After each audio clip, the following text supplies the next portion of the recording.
Hello everyone. So let me preface this video by saying that I tried to hurry this car along to have it out for Christmas Day, and as such it didn't meet my quality standards as it was way too rushed. Despite my desire to just trash the footage and move on, friends on social media convinced me to go ahead and do a video of the car anyway, mistakes and all. So here we go. I wanted to do a 1989 Ford Taurus Wagon from one of my favorite movies of all time, Christmas Vacation. Mattel doesn't make a 1989 Ford Taurus station wagon, so I decided to modify this Mercedes 300 TD into a Ford Taurus. As you can tell, a 300 TD doesn't look like a Ford Taurus, so there's going to be some heavy modifications coming to get this to do so. The first thing I'll need to do is to flatten the hood. To do this, I use a small belt sander to remove the material. Luckily, this model is built pretty solid, so removing this material will not cause any issues. Next, using a small file, I'll file down and reprofile the front grille. The 1989 Ford Taurus had a much boxier front compared to this Mercedes. I'm demonstrating this by holding the car in my hand, however I actually placed the car in a vise to allow for more control in what I was removing. Care was taken not to remove or damage the headlights.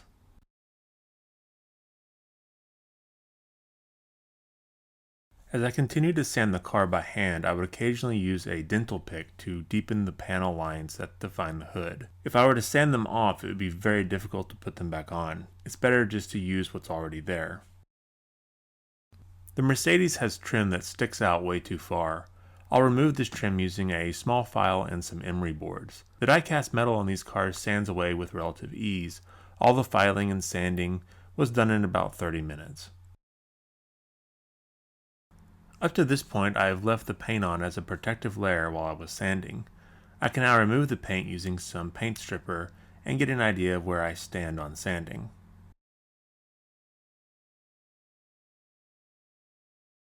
With all the sanding done, I can go ahead and prime the body of the car.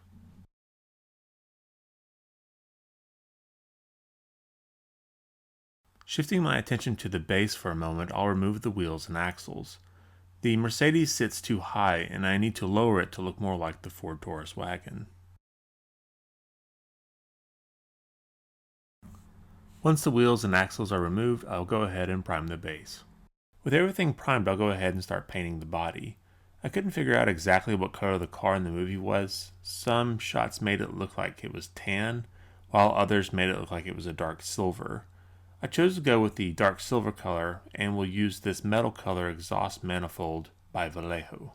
For the wood paneling on the sides, I just made decals in Photoshop and applied them to the car. After they dried, I sprayed them with Tester's matte clear coat to protect them. The base of this car is held into place with a clip.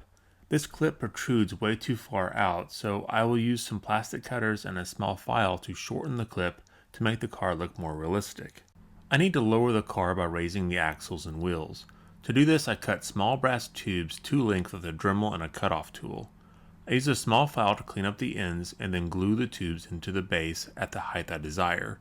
Unlike a video I made several years ago of a truck hauling rocks in it, this car will take weight into account and lower the back wheels more than the front so that the vehicle looks like it's under a load.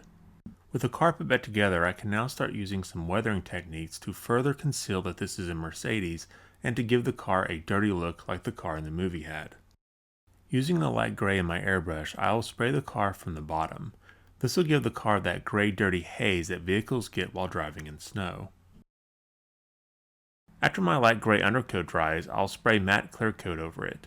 While that is still wet, I'll add some white weathering powder to act as snow. I find that this doesn't hold the weathering powder as well as I'd hoped, so I take some of my powder and add some white paint and mix to get a clumpy kind of material that I can apply to the car. This sticks much better than the weathering powder. Before it dries, I use a large stiff bristle brush to wipe the car down from front to back to give the snow a streaked look it would get from a car traveling, and one that went airborne and nose first into a snowbank. After my snow dries, I'll use my finger to go around and rub off the paint in the center of the windows to give them a fogged look. Now it's time for me to add my hood ornament to the vehicle. I picked up a set of happy trees from eBay and chose this one for my car as it's about the right size. I'll start by shaping my tree to the profile of the car and then crunching it to reduce its thickness. Pressing on the tree causes the flocking to come loose. I want to save some of this flocking as I'll need it to use for later.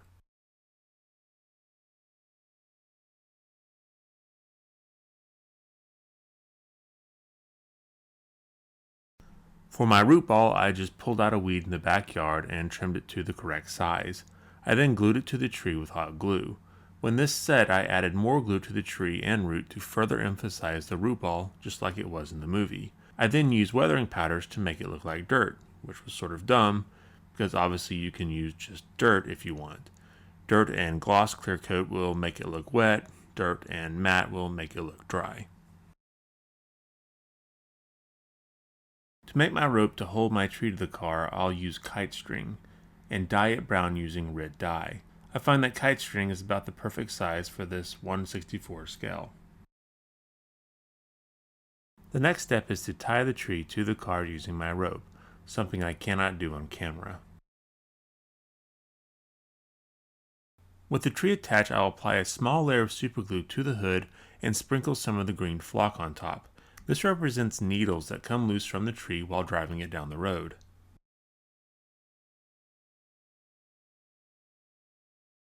Last, I'll add some dirt to the back of the car just under the giant root ball.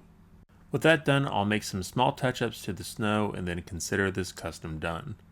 You'll notice that I used the tree to cover up the front grille of the car. This was so that I didn't have to recreate the Taurus grille.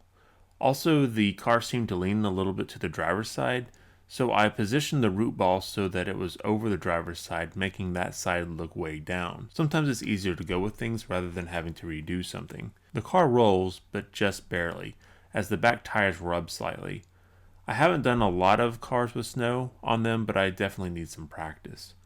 Christmas Vacation was a great movie, and this was one of my favorite scenes. If you enjoy the movie and have a favorite scene or quote, please let me know below.